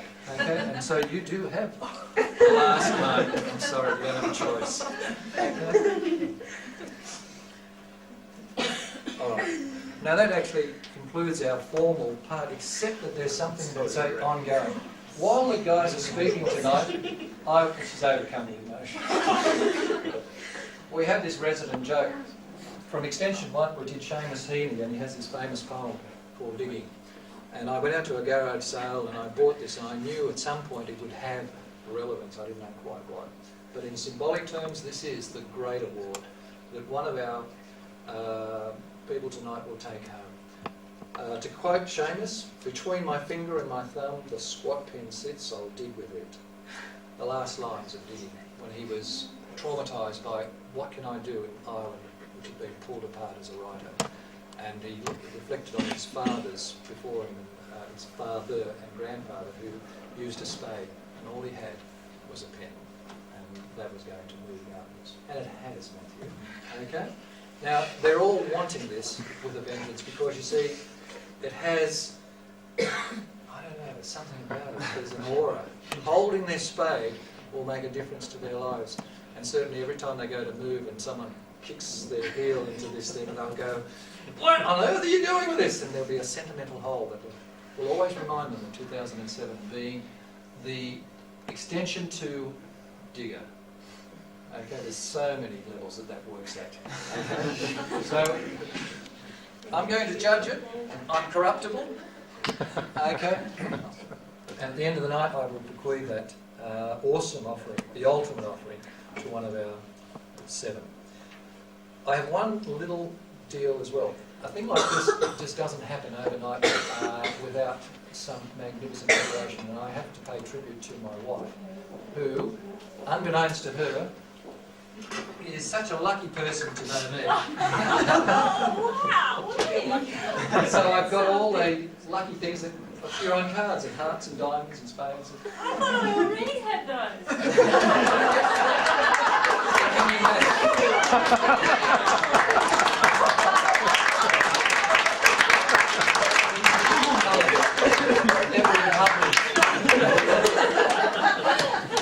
So they're twice yours, Colin. I almost gave them away. And there's one more award which we're giving to a person who's turned up tonight. It's the special, and we should do this in this way. Hannah has come. I'm sure you're going to love that. I'm not even sure what it is. It's an octopus, yes, but what you do with it is up to you. And I'm going to basically do the old wedding trick, okay? And one of our Year 11s will get this. Everybody gets a prize. Okay. All right, folks, well... Alright, just quickly, Gil. Gil. Yeah. What? Yeah, we got one more thank you to make. Oh. Well, I was trying to think of how to describe him. I could only come down to a few words. Mr. Arkport is like a crazy sponge. Just when we think he's soaked up all the procrastination, argument, last-minute begging, and disgruntlement and irrelevance that our class has to offer, he comes back for more, refusing to believe that we're just a bunch of randoms who want to write a story. We're constantly pushing and encouraging us all to produce work that we can not only be proud to present, but also proud to share with others.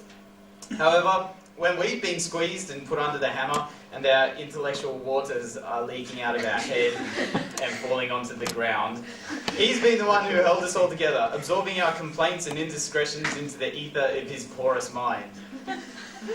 Oh, I like it. He's been a teacher, friend, token Russian guy, but most importantly, a late-night editor to us all. And for that, we salute you. Although this will probably go down in the annals as the worst analogy of all time. He couldn't have made it. What we're really trying to say is that you're the best, and that all the hard work and sweat you've spilled whilst teaching our class will never be forgotten by any of us. So thank you very much. And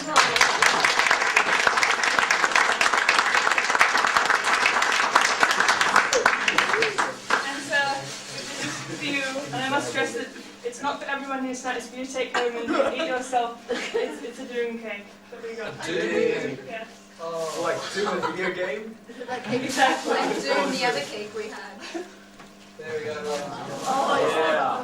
It's a doom cake only that all of those nights that I've stood on that stupid weight machine, it's going to go to total waste.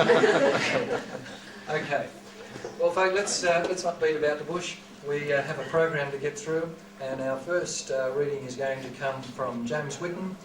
He's got a tale called Hail Horrors, an end times tale with an absolute twist.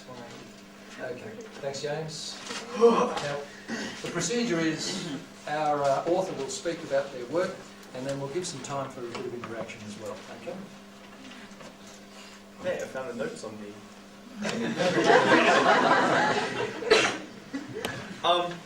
Well, we were basically given a kind of structure to follow this evening.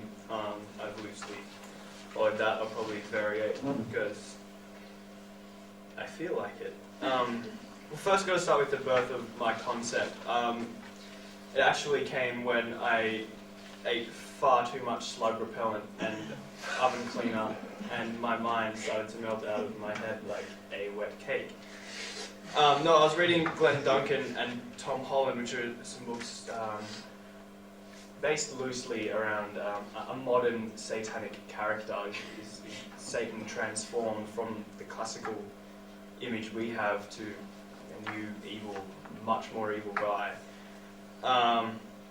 And so I felt that I really wanted to use this character, and I thought though that I couldn't just take Glenn Duncan's character and use it myself in my own completely new story, so I went back to John Milton's Paradise Lost, which is probably the most accurate and most respected picture of Satan, or I say respected, picture of Satan that we have. So I I mixed those two characters together to make a completely new one.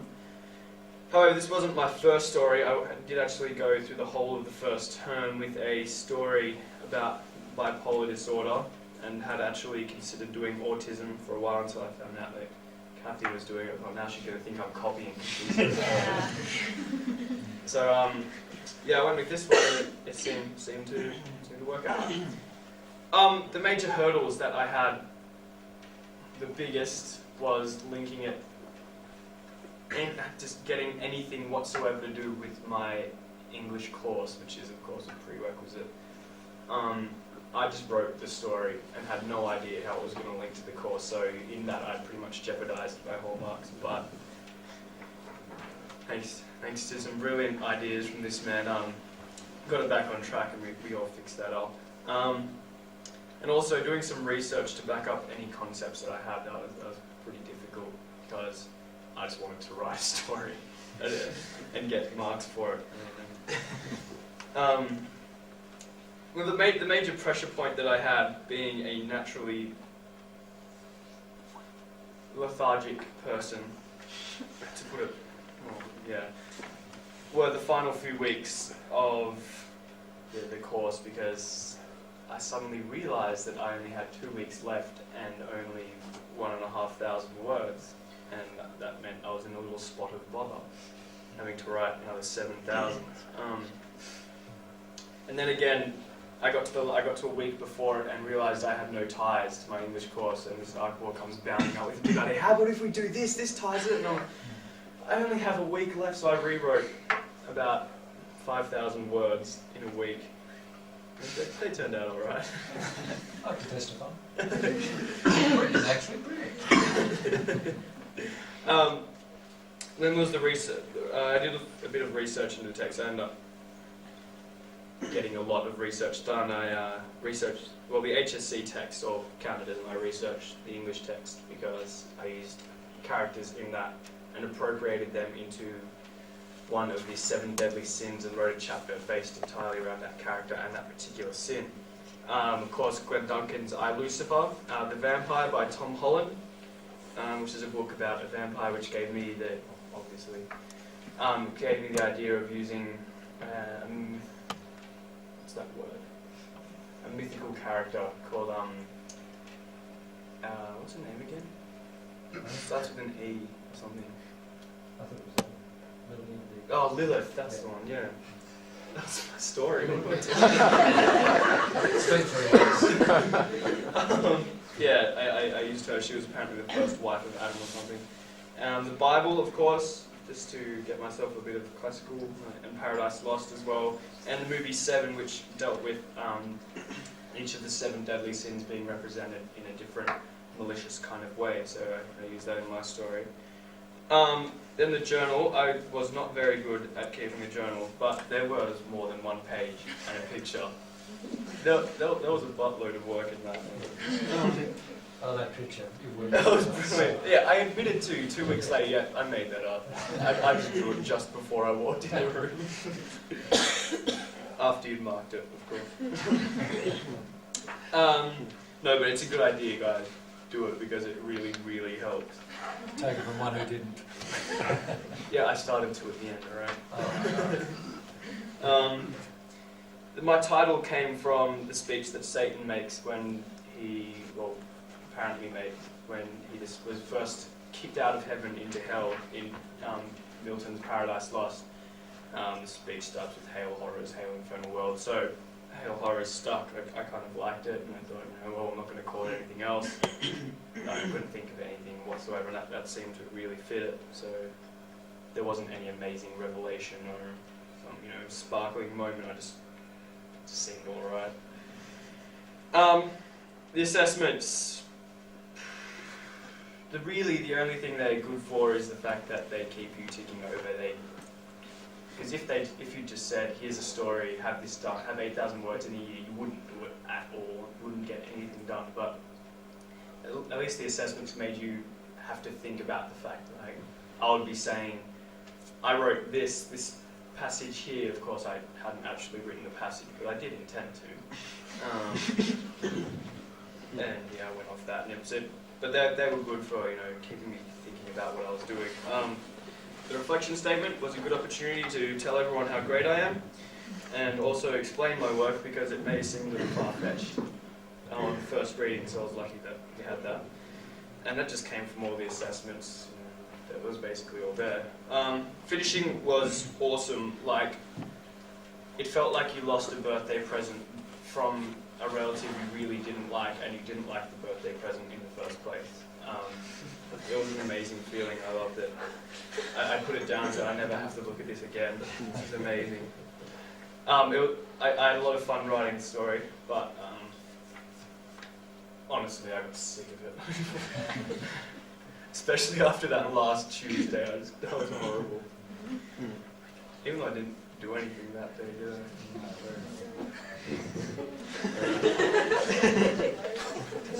This is all honesty. So now I'm going to read an extract from my story. It's based around the sin of lust, and it's an appropriation of a character from one of the HSC texts, and it comes towards the beginning of the start of the second act of my story, and it reads thus. Anyone who looks at a woman lustfully has already committed adultery with her in his heart. Matthew 5:28. The Eurythmic Hotel, Western Australia, 1945. Laura's left the hotel bar at 2 in the morning, stumbling over the poorly cobbled streets. After a night spent with her ankles in the air, sweating in her dress as a selection of men laboured over her overused body. Bill, Ted, Marty, Larry. They were all the same, with their skirt hoisted around her thighs and their beer breath fighting furiously up her nostrils. She walked her stiff-soled shoes down the footpath, tasting the whiskey on her tongue, and headed towards her home, her pet, her husband, and her family. She thought that maybe she should feel remorse for what she'd done, but that feeling wore off after the first few months of senseless fucking. The old boy couldn't do it for her. Hell, she wasn't sure he could do it for himself. And he was the kind of woman that was all woman, needed a man to make her feel right. The secret was to get as drunk as possible. It didn't seem so wrong then. There was always the nagging feeling that maybe she was wrong. Her man couldn't work. He couldn't really support a family. Maybe he was doing it tough. Maybe it was her duty as a wife to stay, to help him through it. But how could she do that when he wouldn't even open his mouth, wouldn't even look at her? He just sat at the window, watching the cars rumble by just outside of his reach.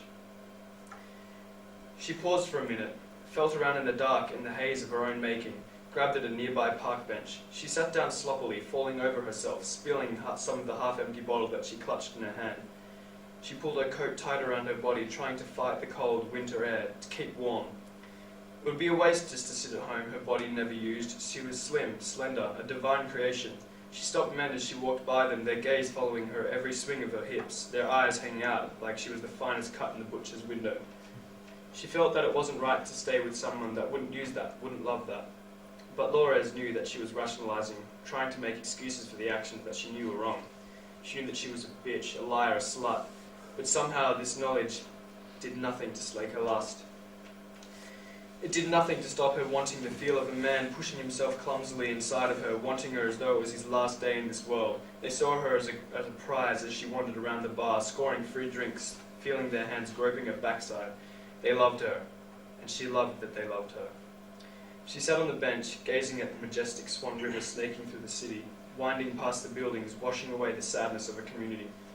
She watched the moon shimmer on the surface of the river, and remembered the days when her man was a man, the way that he would hold her, love her as though they were the only two souls in existence. Through all the men that she fucked, she only wanted him more, still yearned to feel like him, feel the way that she used to.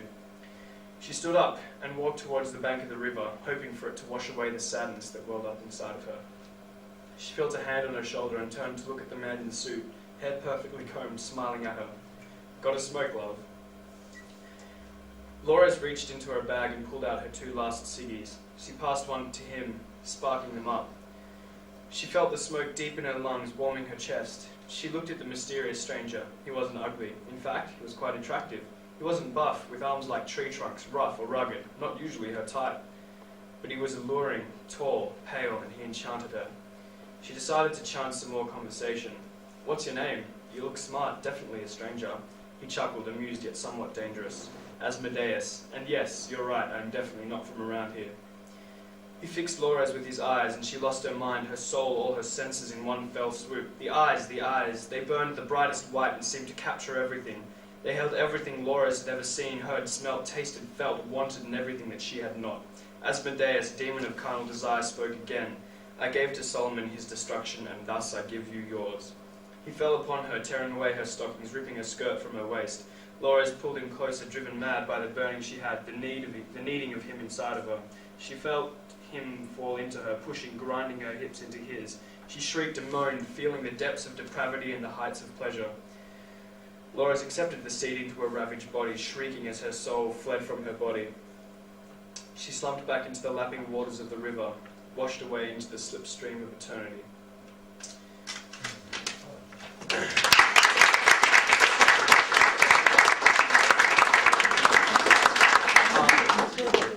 I'm fully aware that that passage is quite revolting.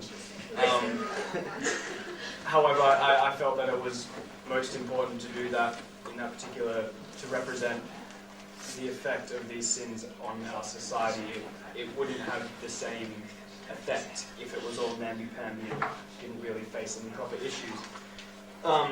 By the way, it's based on Tim Winton's Cloud Street and the character Dolly within that, so I kind of tried to mimic his writing style within that chapter.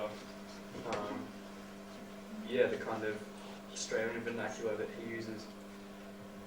So yeah, thank you.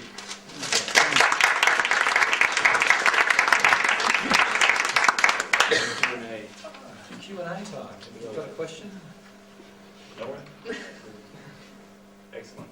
Excellent. All right, we'll move on. Okay, our next speaker is Zane Conning, who will present his work called A Beautiful Lie. This is the epic in short form. Right. I guess I better start off with the concepts.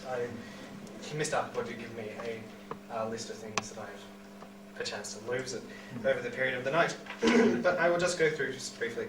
I started this work off in a different story. I started my work off in a ninja still fantasy genre, but it was completely not where I've ended up, and I think that's one thing that you in Year 11 should take out of this, that where your idea starts, it's not going to end up anywhere near where you think it's going to end up. But where it does end up is in a place that should be so fulfilling to you, because when I finished my story, it was fulfilling to me. What can I say?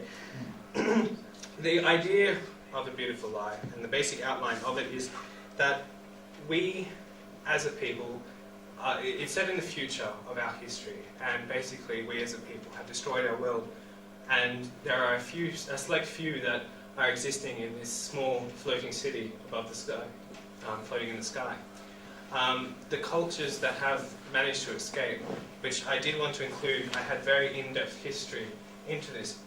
The problem with having a short story is you can't go in depth into your history that you want. So I had to cut it out in the end and try and give it in brief samples to the reader, relying on them to know the knowledge. Basically what it entailed was that the fall of great capitalist societies that we know in senseless war. There was also the fact that the Japanese and the Australians worked together, and this new breed of humans who had the ability to use magic, and they were called the Levelier, who were the evolved. And, what I've done a lot in this story is rely heavily on my languages that I have studied at school, one being French and the other, as Kathy and a few other friends have told me, with Japanese, from amalgamation of Japanese and English in the story. I may read a section to you later on which will show you all three in action at once, the opening scene. Where to go from here? Well, the story compounded slowly. I began with an idea about how we as humans don't use all our mind. It was an article that I was reading where it said that we only use a certain part of our mind, and what happens if this extra part opened up? Could we be able to do something? And I had thought, well, in history, a lot of the ancient cultures document about how they used to have their own magic. What happens if we have evolved to a point where we no longer use that magic? So I thought, instead of having what the people think they're evolved, in fact they're devolving to this original state that we were meant to be in, and that there was this great sin, or great evil entity. I know it is a very epic story, a very epic idea, but there's this great evil entity that is actually bearing down and oppressing us. This is where I brought in another idea that I've had sitting around for a while, which is a trilogy that I plan to write in the future. And it is the Aine, a creature called Epoch, who's like an angel. He comes in, he's a superior being, he has great magical powers, far beyond, but he comes from a different planet altogether. A planet that has seen similar cruelty happen to it, and in the end, because of this cruelty, it was destroyed. He managed to escape before it was destroyed.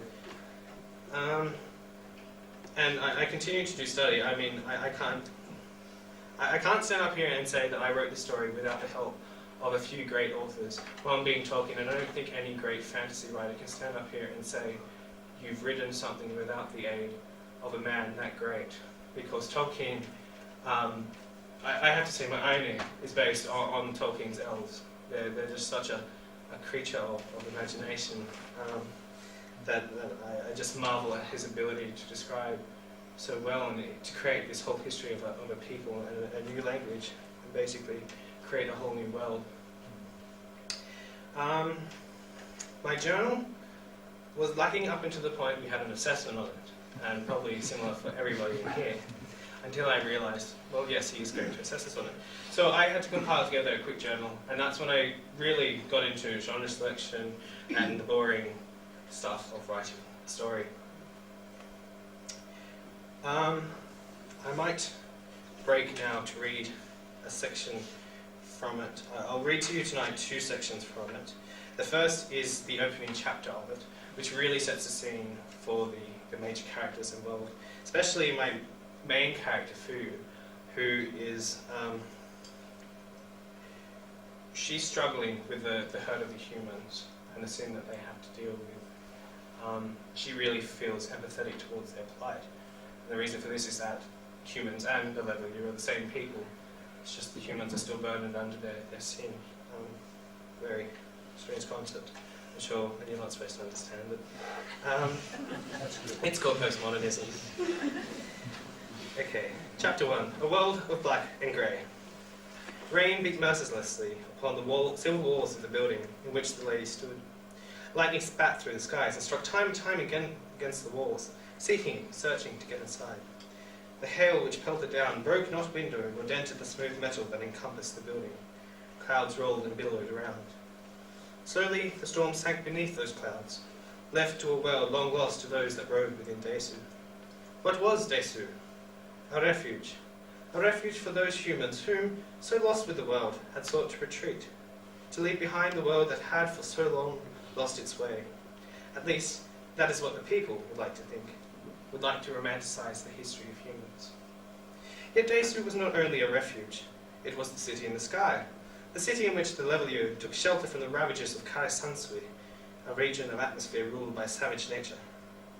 A solid base built of smooth tempered platinum, broken by windows here and there, spanned for 20 kilometers in an east-west direction from the center of the city, tapering into a spit like that of a ship.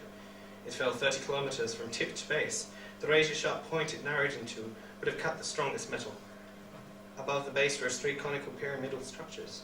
The 2 smaller pyramids were covered in an obsidian glass, the center made of a brilliant diamond-like matter.